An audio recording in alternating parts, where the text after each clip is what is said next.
Salut à tous, c'est Hervé, j'espère que vous allez bien et surtout que vous passez de belles fêtes. Je suis très content de vous retrouver sur la chaîne Lidl Cuisine et aujourd'hui je vais vous proposer une petite recette qui se fait rapidement, qui va changer de ce qu'on a l'habitude de manger. On va faire une blanquette de la mer, c'est-à-dire avec différents types de poissons. Vous allez voir, c'est sur une base de crème et si vous optez pour une crème légère par exemple, vous allez avoir un plat très léger, légèrement acidulé avec du citron. Et bien sûr, les ingrédients sont listés en description de la vidéo et vous les retrouvez chez Lidl. Allez, on y va. Pour votre blanquette de la mer, vous aurez besoin de saumon, de cabillaud, de crevettes, de carottes, de champignons, de crème liquide, un cube de bouillon, du persil, de l'aneth, un citron, une échalote, de la ciboulette, un peu de moutarde à l'ancienne, une gousse d'ail, de l'huile d'olive, un peu de maïzena, du sel et du poivre. Alors c'est parti pour la blanquette de la mer. On va commencer par éplucher l'échalote, la gousse d'ail. Je vais les émincer et on va faire revenir l'échalote, l'ail, mais aussi les carottes et les champignons. Je vais tout préparer dans un petit peu d'huile d'olive. Moi je vous donne voilà mes ingrédients pour la blanquette de la mer telle que je la fais. Après vous n'hésitez pas à la maison à changer les ingrédients. Par exemple les poissons, si vous avez envie de prendre d'autres poissons vous pouvez. Et les petits légumes, je pars sur quelque chose de très neutre entre les champignons et les carottes. C'est aussi pour faire un clin d'œil à la blanquette de veau, hein, la référence en la matière. Mais voilà, vous pouvez très bien décider de mettre du panais,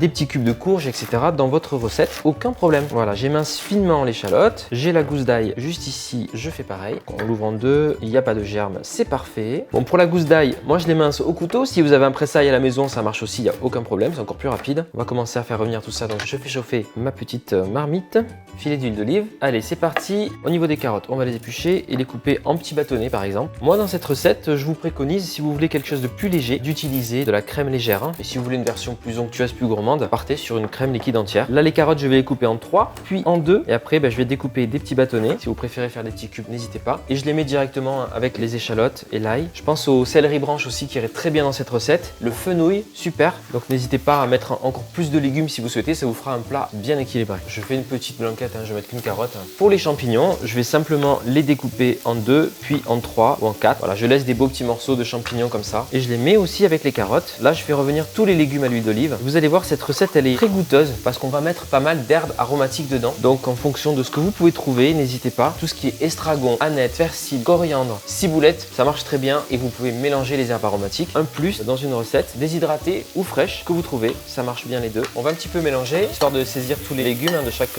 côté. Et surtout, les carottes mettent un peu plus de temps à cuire. Donc là, j'aimerais vraiment bien les saisir 5 minutes. Ça va me laisser le temps de préparer mon poisson. Allez, on va enchaîner sur le poisson. Bon, les crevettes, c'est facile. Elles sont pré-cuites, déjà décortiquées. Donc ça, c'est cool. Ensuite, au niveau du poisson, j'ai pris aujourd'hui un duo cabillaud et saumon. Duo qui fonctionne très bien. On peut les faire en papillote, hein, tout ça. Ça, vous savez. Je coupe des cubes de poisson. On fait des jolis cubes pour avoir de la matière dans cette recette. Ce qui est bien, c'est de mélanger un poisson blanc et un poisson à chair rose comme le saumon ou la truite, par exemple. Vous voyez, je fais quand même des morceaux comme ça, des cubes qui font 1,5 cm à peu près de côté. Ah, si vous avez la chance, en plus on est en période de fête, d'avoir des Saint-Jacques, c'est canon dans cette recette, vous pouvez les ajouter. Et vraiment, vous pouvez faire de cette blanquette de la mer un repas festif carrément, peut-être pour le nouvel an. Là, je fais attention à mes petits légumes, pas les brûler, je continue comme ça. On y va pour le saumon, j'enlève la peau, je vais le découper en petits cubes. J'aimerais bien savoir en commentaire, est-ce que vous allez préparer à manger pour le nouvel an ou est-ce que vous laissez vos amis ou votre famille s'en charger? Et si c'est vous qui êtes aux commandes, qu'est-ce que vous allez faire comme menu?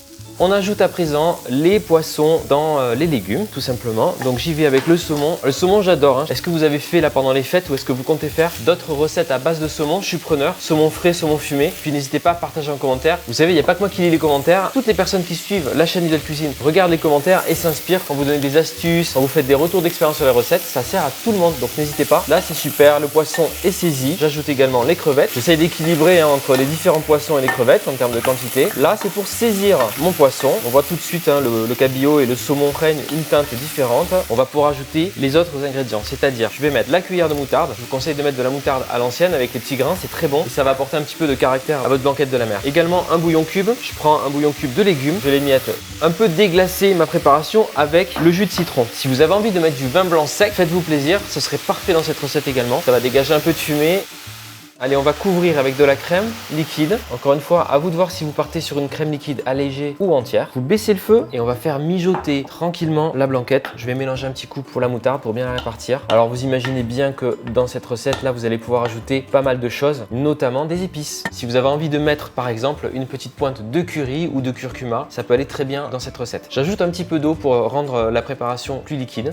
La petite blanquette de la mer mijote et ça sent bon, ça sent très bon. Alors vous voyez, pour l'instant, la crème crème est un peu liquide, donc présence de maïzena dans la recette. Pour épaissir vos sauces en fin de recette, que ce soit pour la blanquette de la mer ou d'autres recettes, la blanquette classique par exemple c'est pareil, on ajoute un peu de maïzena. Alors ce que je vous conseille, c'est de prendre un peu de crème, l'ajouter à la maïzena pour faire une petite pâte, la liquéfier, je mélange et ce sera plus facile à intégrer ensuite. Je mélange la maïzena avant de l'intégrer, comme ça il n'y a pas de grumeaux, vous voyez ça me fait comme une petite béchamel là. Et je l'ajoute maintenant au reste de la préparation. On va laisser mijoter encore 2 petites minutes, le temps que la maïzena épaississe la sauce. Ça me laisse juste le temps d'assaisonner. Je vais mettre un peu de poivre et j'ajoute les herbes aromatiques. Je mets un peu de ciboulette, un peu de persil et celle qui va super bien dans la recette, c'est l'aneth. L'aneth ou l'estragon, c'est les deux herbes aromatiques stars de la recette.